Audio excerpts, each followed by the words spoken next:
Hello fellow listeners of Abraham Hicks. Before Abraham's video, I am here to share a quick story about finding peace with a leaky faucet at home.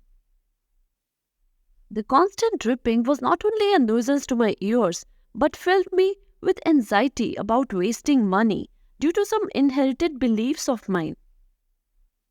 As according to the Vastu Shastra, the traditional Indian science of architecture, dripping faucets symbolize unnecessary expenses. But then, one day, I had a revelation. I decided to view the dripping water as a reminder of life's constant flow and rhythm. That the water was not only dripping out, but also flowing in and out, just like oxygen. And the moment I changed the way I felt about the faucets dripping and found tranquility in every drop, my angst began to melt away. Just as Abraham says in this following video. Good afternoon. It is. Everybody that's here has probably learned how to create things or learned that they are a creator. And I find that, the other day, it was so simple. I needed a certain sum of money to pay a bill, and I had no idea where it was coming from.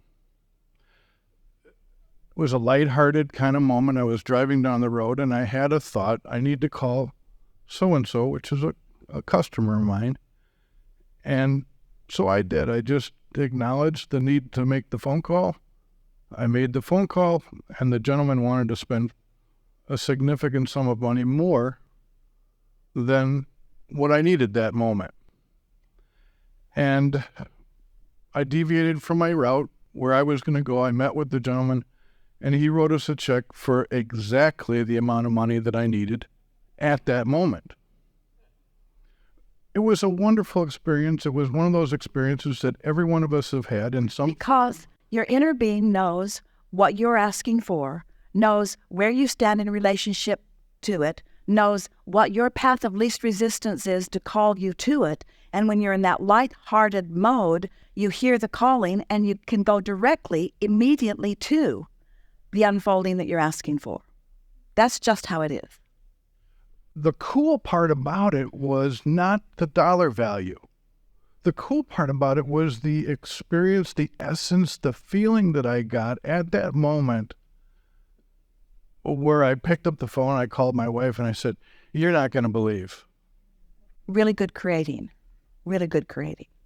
There is a feeling of surprise and delight in it. We look forward to both of you feeling like, well, of course.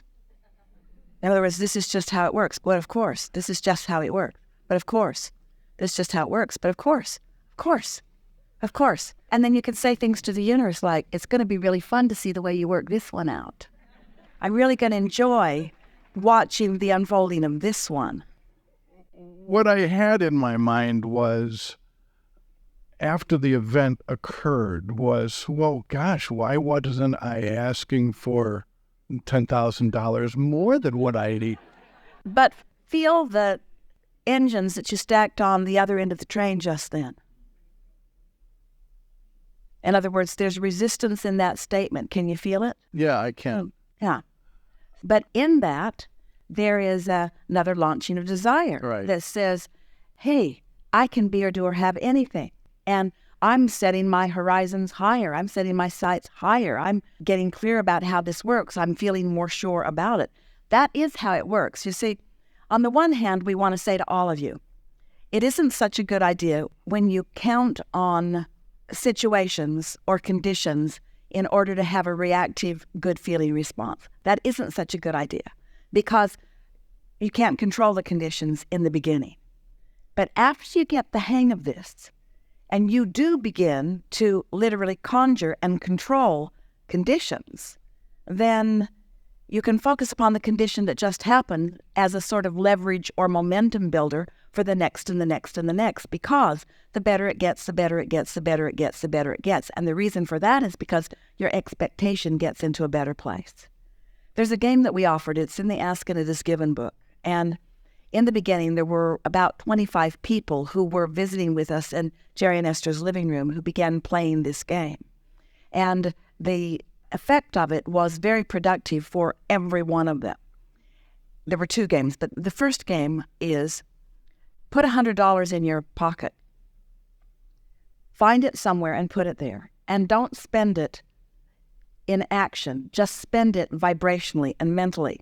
And spend it all day, every day, on as many things as you can spend it on. 100 times over. Just spend it and spend it and spend it. I could do that. I could have that. I could have one of those shoes. I could eat lunch here. I could take these people with me to lunch. Feeling the freedom of what it feels like to have prosperity in your now fingertips. And you play that game for a little while, and your vibration shifts, and then that 100 grows to another and another and another and another and another and another and another. Another game, you started this trend of conversation, and it's so helpful. If you could turn the angst that any of you feel about money into the game, the delightful game of money, just that shift in the way you feel about it would shift your point of attraction. So here's another game. Take a columnar pad and list all of your outgoing expenses. The largest one, let's say, is usually a house payment. So put that in the far right-hand column. And then the next one's usually a car payment. So put that next. And then insurance or whatever your obligations are monthly. Just lay them out across this columnar pad with the biggest one on the far right and the smallest one on the far left. The smallest one like the cable or the paper that's being delivered, whatever it is. Lay them all out and then look at it in a sort of understanding of where you're at financially. It's a sort of recognition of what currently is. And then make a statement to yourself that says, I'm going to do my best to keep my commitments to all of these contracts that I've signed. And in some cases, I'm going to do twice what I've said I would do. So then, as the bills come, pay them and indicate that you've paid them in some way, check them off, put a happy face, whatever you want. But as you pay them each month, make the indication that you've done it. Don't keep a running balance. Just keep track of what your monthly commitment is. And on the smallest one, if you can, pay it twice. And if you can, on the next one to the smallest one, pay it twice too. So now you're saying, not only am I prosperous enough to do what I said I would do, in some cases I'm doing double what I said I would do. And what you will notice is that in a very short period of time, this far left column will evaporate altogether. In other words, that may be something. For one person, when they were playing the game, it was a bicycle that they had purchased at Sears. And it wasn't very long before that payment was gone in the next column too. Because prosperity is not only about the dollars that are coming in. Prosperity is about the dollars that are going out. It's about the balance between the in and the out. But it is also about the way you feel about what's going in and out. And so what begins to shift for you is that this begins to feel like a game. People said to us, I'm actually, instead of dreading going to the mailbox to see what's there, I'm eager to see what's in there so that I can apply it to this game. People began paying their bills not when they were due, but when they first came, because the game became fun.